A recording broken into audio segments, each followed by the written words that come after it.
Quisiera pedirles por favor que abrieran la palabra de Dios en el Evangelio de San Juan, en el capítulo 6 y el versículo 12. Y cuando lo encuentren, por favor, pónganse en pie y vamos a leer la palabra de Dios.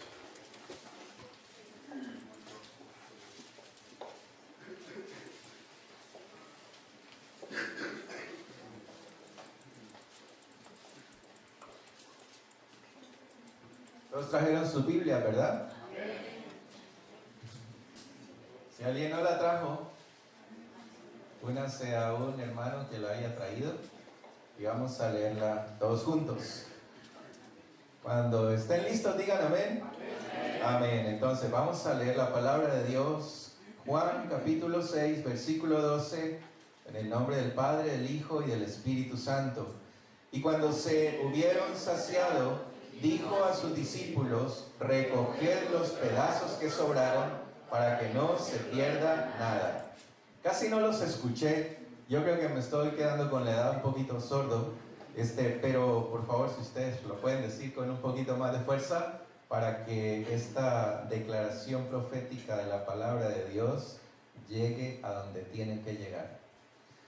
Y cuando se hubieron saciado, dijo a sus discípulos: recoged los pedazos que sobraron para que no se pierda nada. Bendito Dios, esta es tu palabra, Señor, y tu palabra siempre es viva y eficaz y penetra a lo más profundo de nuestra vida, Señor. Y en este día, Padre, yo te pido que tu palabra penetre en lo más profundo de nuestro corazón. Que seas tú mismo, Señor, haciendo una obra en nuestra vida, necesitada de ti, Señor.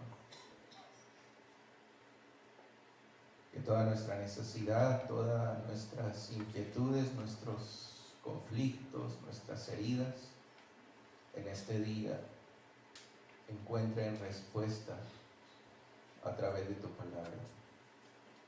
Que tu Espíritu Santo, Señor, que tu Espíritu Santo nos llene del poder que necesitamos y la sabiduría que necesitamos y toque profundamente nuestro corazón por medio de tu santa palabra en este día. En el nombre de Jesús te lo rogamos. Amén. Tomen asiento, hermanos. Yo no sé, tenemos una gran variedad de países aquí, ¿verdad? Y cada país tiene su saludo muy particular, ¿no es cierto? Yo recuerdo en Colombia, en donde me crié, al menos en Cali, ¿verdad? El saludo más común es decir "¿Qué hubo?", ¿no es cierto?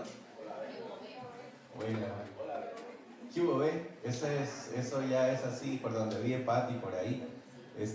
Pero el saludo "¿qué hubo?" es muy común, muy normal, ¿no es cierto? Y lo que quiere decir "¿qué hubo?", ¿verdad?, es "¿qué hubo?", ¿verdad? Sino que se lo une un poquito y decir "¿qué hubo?". Y entonces la persona responde: pues sí, todo bien, todo chévere. En Ecuador se usa mucho, ¿qué hubo? No se usa, ahora que hay tanto colombiano en Ecuador, algunas personas lo están usando, pero lo que se acostumbra generalmente es "¿qué fue?", ¿verdad?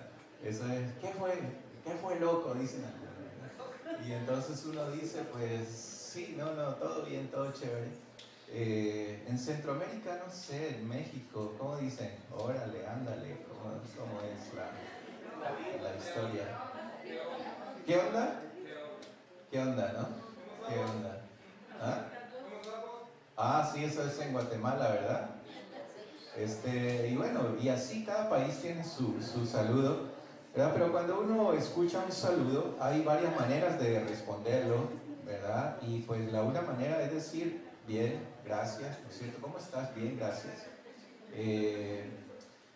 El saludo, la respuesta de un cristiano, como lo hemos dicho siempre, ¿verdad?, es "bien, gracias a Dios", ¿no es cierto? Un cristiano no puede decir "más o menos" o aquí sobreviviendo o aquí pasándola y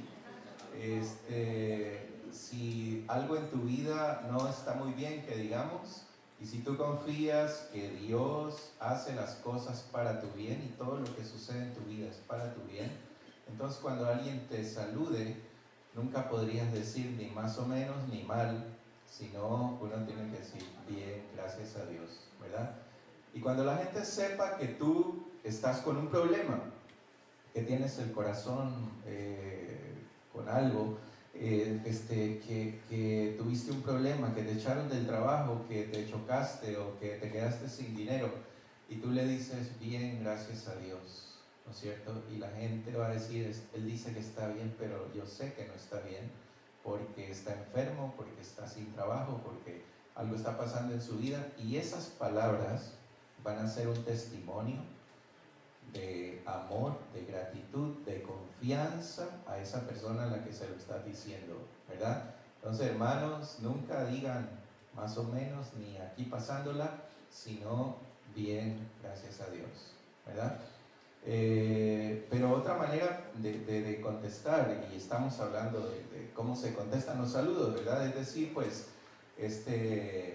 ahí más o menos, que es lo que generalmente se escucha, ¿verdad? ¿Cómo está? Así, más o menos.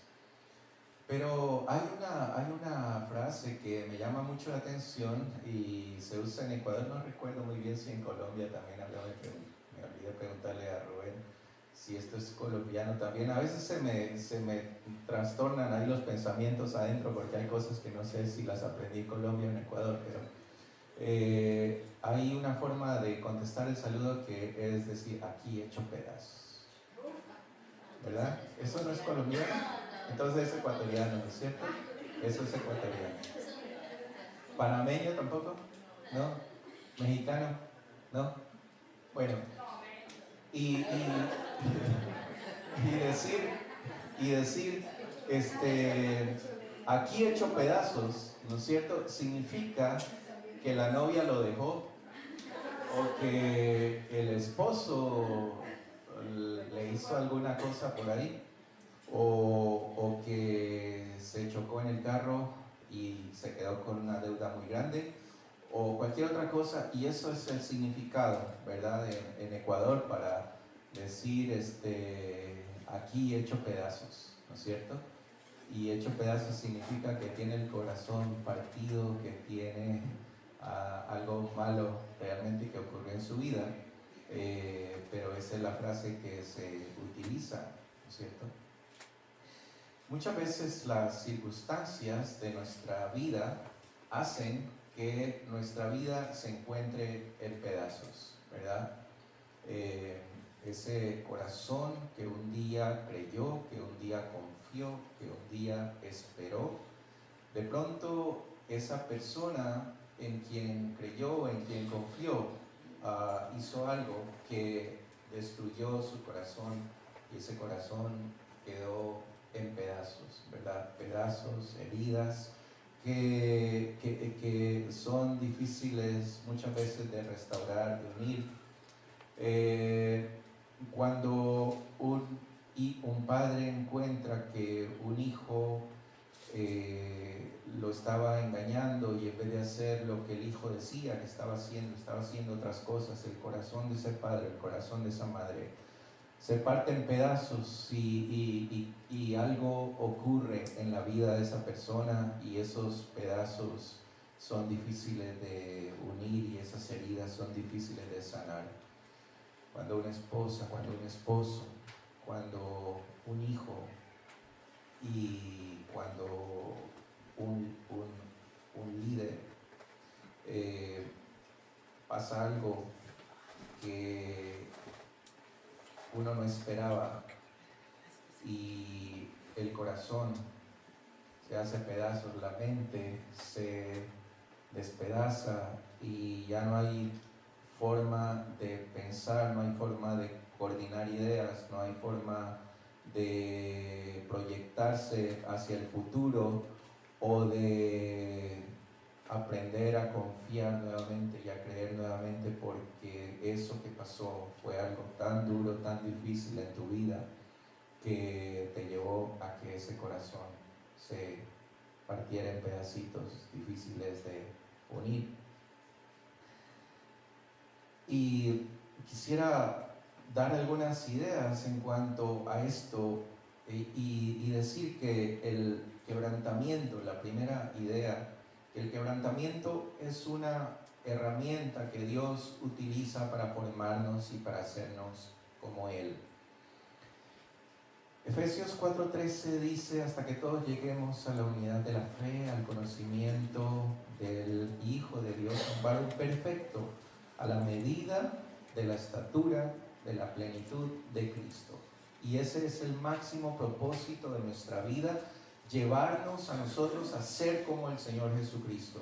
El Señor Jesucristo, que fue de carne y hueso como somos cada uno de nosotros, y que vivió angustia, vivió tristeza, vivió dolor, vivió desesperación, vivió necesidad, igual que todos nosotros, pero que Dios en su plan y en su propósito quiere que tú y yo seamos como fue el Señor Jesucristo, que pensemos como Él pensó, que sintamos como Él sintió, que vivamos como Él vivió, que nos proyectemos hacia un futuro sobrenatural como Él lo hizo. Ese es el propósito de Dios en nuestras vidas, el único, el más grande, el principal propósito de Dios en nuestras vidas.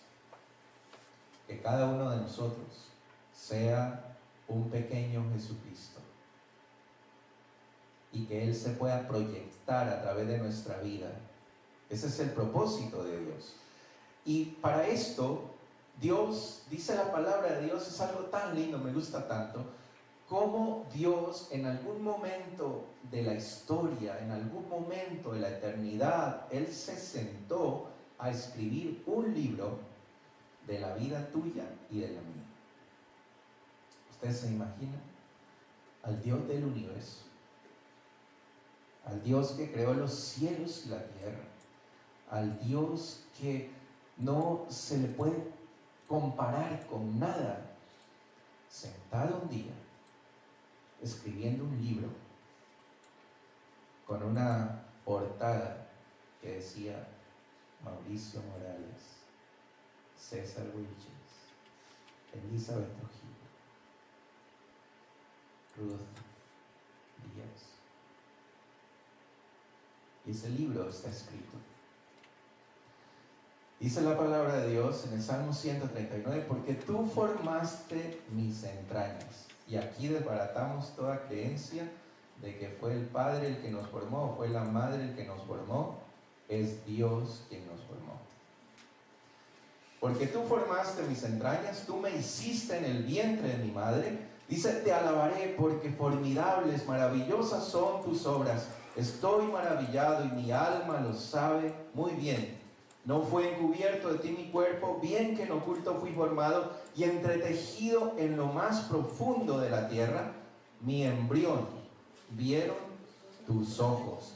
¿Y qué dice? Y en tu libro estaban escritas todas aquellas cosas que fueron luego formadas, sin faltar una de ellas. Dios tiene un propósito con todo lo que ocurre en nuestra vida. No solamente con las cosas buenas, sino, diría yo, mucho más con las cosas malas, entre comillas. Porque para Dios no hay cosas malas entre Él y sus hijos. Dios es un Dios bueno. Dios es un Dios misericordioso. Y Dios no depende de lo que tú hagas o de lo que tú creas o lo que tú piensas. Dios depende de lo que dice en su palabra. Dios depende de Él mismo, por eso es Dios. Y Dios te tiene en sus manos. Dios te escogió, Dios te llamó, Dios te compró, Dios te ha traído hasta aquí, te tiene aquí con un propósito, y ese propósito Dios lo va a cumplir, lo quieras tú o no lo quieras.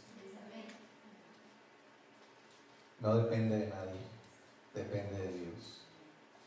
Y cuando dice el Señor que estaban escritas todas aquellas cosas que luego fueron formadas sin faltar una de ellas, todo, Absolutamente todo lo que ocurre en tu vida y en la mía y en la vida de todos sus hijos estaba escrito, y nada de lo que ocurre fue que faltó o sobró o no fue escrito. Todo estaba escrito. Amén. El quebrantamiento nos lleva a depender entonces de Dios y no depender de nuestras propias fuerzas o de nuestras propias habilidades. Ese quebrantamiento que Dios hace en nuestras vidas nos lleva a depender de Dios y no de nuestras fuerzas, y eso es lo que Dios quiere que hagamos. Dios no quiere que dependas tú de lo que tú eres, o de lo que haces, o de lo que sabes, o de las personas a tu alrededor. Dios quiere que tú dependas de Él. Y para eso Él tiene que quebrantarnos, tiene que quebrantar nuestro orgullo, tiene que quebrantar nuestra vanidad, tiene que quebrantar todo lo que ha sido formado en nuestra vida, en la universidad, en el colegio, por nuestros padres, por el sistema capitalista, este sistema humanista en el que vivimos. Tiene que quebrantar todo eso para hacer su obra, para que aprendamos a depender de Él, a confiar en Él, a creer en Él, que cuando ya no tengas fuerzas, que cuando te sientas incapaz, que cuando sientas que ya no puedes más, sepas que hay alguien en quien puedes confiar. Hay alguien que está allí contigo, no importa las circunstancias. Dice el Señor, si tu padre y tu madre, que es lo más grande que puedas tener en este mundo, te abandonan, dice, yo no te abandonaré nunca. Estaré contigo siempre, todos los días de tu vida. El quebrantamiento de Dios está hecho para dejar ver nuestra propia vulnerabilidad, nuestra propia debilidad, y magnificar el poder de Dios. Porque dice la palabra de Dios, 2 Corintios 12:9, dice, mi poder se perfecciona, ¿en qué? En tu debilidad, en la debilidad. Mientras más débiles somos, el poder de Dios se perfecciona. Y para eso Dios nos quebranta. La segunda cosa, que Dios utiliza personas y circunstancias para quebrantarnos, pero es Él mismo quien nos quebranta para hacernos mejor. Cuando Dios hace algo en nuestra vida, por medio de una persona que nos hizo daño, por medio de una persona que rompió nuestra vida, que rompió nuestro corazón, que rompió todos nuestros esquemas dentro de nosotros, que acabó con nuestra confianza, que acabó con nuestra fe, que acabó con nuestras creencias, que acabó con nuestra esperanza. No es esa persona, y eso es lo que tenemos que entender. No es la persona, no fue el hombre, no fue el muchacho, no fue el joven, no fue la señorita, no fue él. Fue Dios mismo actuando para quebrantarte y para que seas mejor.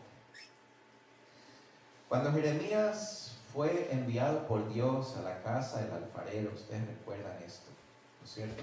Él fue a la casa del alfarero y él vio cómo el alfarero trabajaba en su vasija. Y luego el Señor le dice, yo soy el alfarero.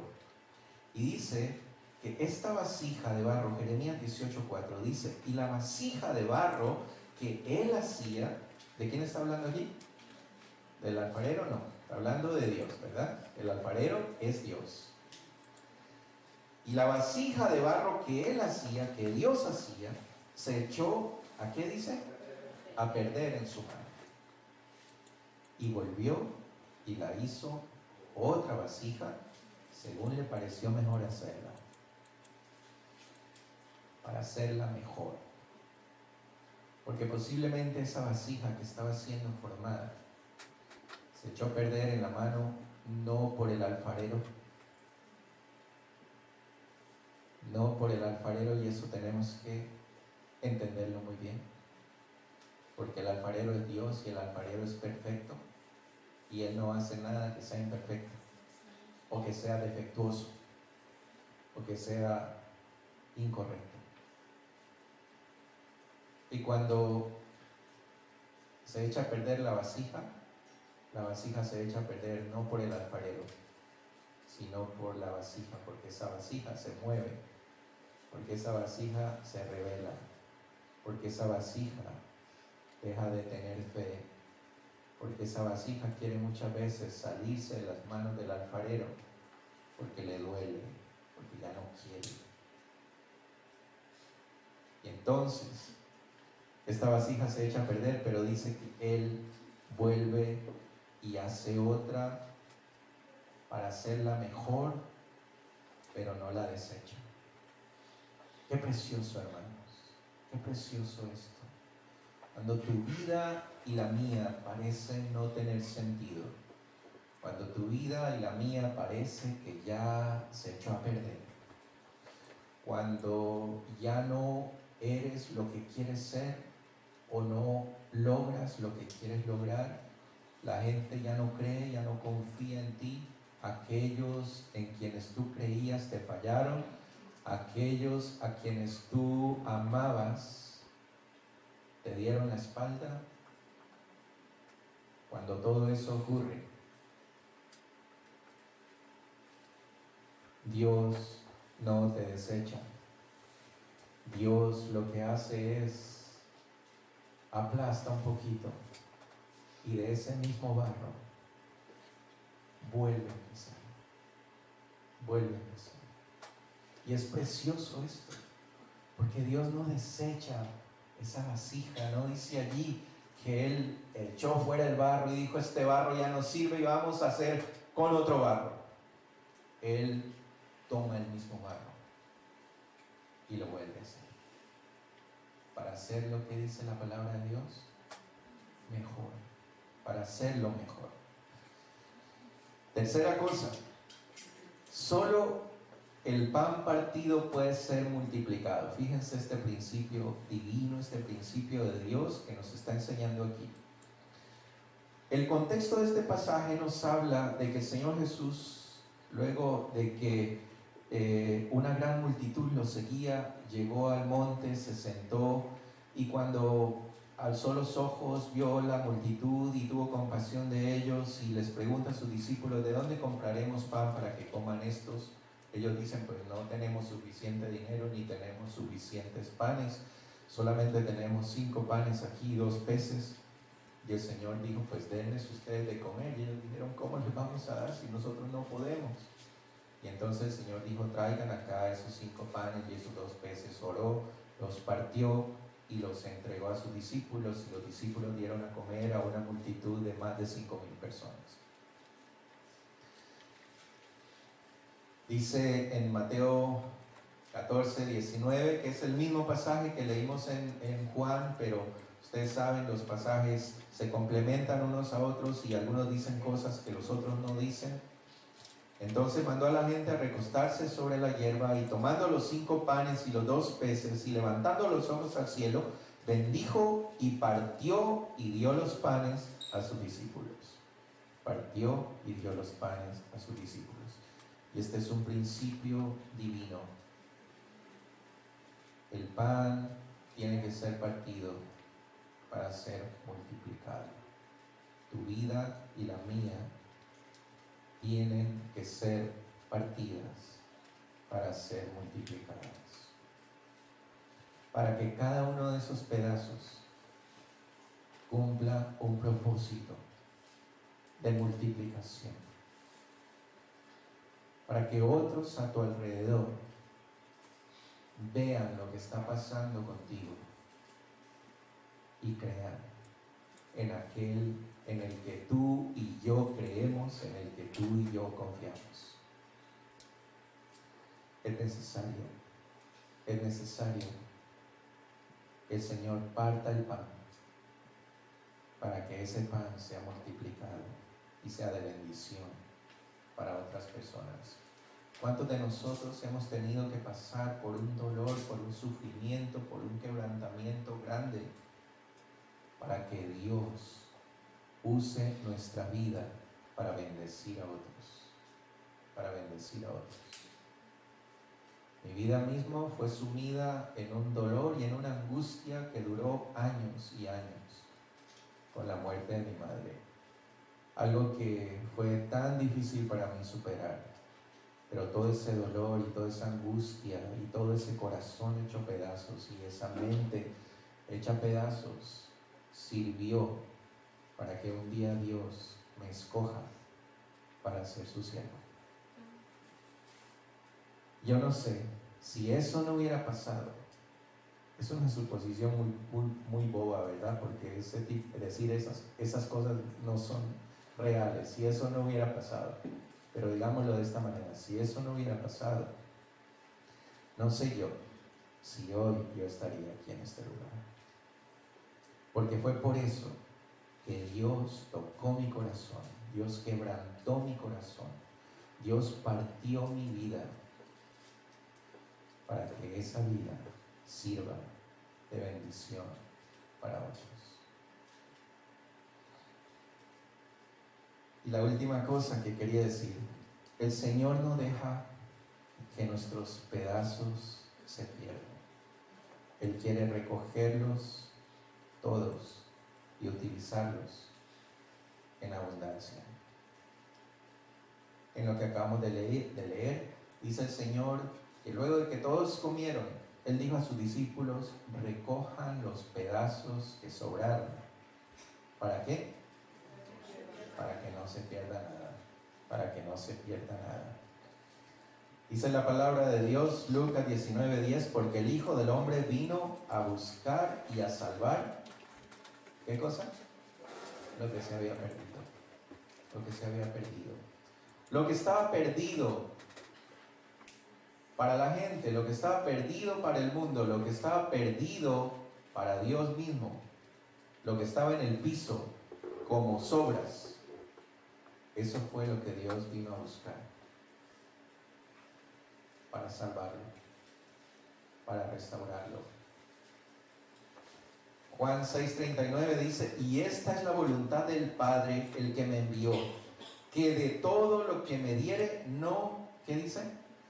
No pierda yo nada, sino que lo resucite en el día postrero. De todo lo que Dios le dio al Señor Jesús, tu vida, mi vida, que aunque esté hecho pedazos, que aunque pase lo que pase, que aunque las circunstancias la hayan llevado al hoyo más profundo en el que una persona pueda caer, el Señor no lo va a perder nunca. Esa es la voluntad de Dios, dice, que Él no pierda nada, que Él no pierda nada de lo que Dios le dio. Y lo que Dios le dio al Señor Jesucristo somos tú y yo. Amén. Y eso es lo que Dios quiere. El Señor sabe qué es lo que ha pasado en tu vida. Nadie lo sabe. Hay muchas cosas que ni nuestra misma pareja sabe qué es lo que está pasando en nuestra vida. Hay muchas cosas que a veces ni nosotros mismos nos damos cuenta realmente qué es lo que realmente hay dentro de nuestra vida, en lo más profundo de nuestro ser. Pero el Señor lo sabe. El Señor sabe que lo que pasó te dejó hecho pedazos. El Señor sabe que todo lo que ha sucedido en tu vida, todas esas circunstancias difíciles, duras, quebrantaron de tal manera tu vida, que tu vida está así, en pedazos. Pero el Señor dice, no voy a desperdiciar ni un pedacito de esos. Cada pedacito es mío, dice el Señor. Cada pedazo que tú piensas que ya no sirve. Cada pedazo que puede ser pisoteado por los hombres porque está allí en el piso. Cada pedazo de tu vida que ha sido dejado allí, abandonado. El Señor quiere recogerlo. El Señor quiere juntarlo. El Señor quiere ponerlo en su cesta. y decir, aquí está. En mis manos sirve todavía. En mis manos estos pedazos pueden ser de bendición para tu vida y para la vida de todos aquellos a tu alrededor. El Señor no quiere perder ni un pedazo. Hay algo en tu vida que esté así, de esta manera. Lo que el Señor quiere es que tú lo pongas en sus manos. Que cada parte de tu vida que sientas que todavía es un pedazo roto, que lo pongas en manos de Dios y que le digas a Dios, Señor, aquí están mis pedazos, recógelos, únelos, ármalos, sánalos y utilízalos para bendición. El Señor no quiere que nada en tu vida se desperdicie. El Señor quiere levantarte, quiere restaurarte. El Señor no desperdicia nada.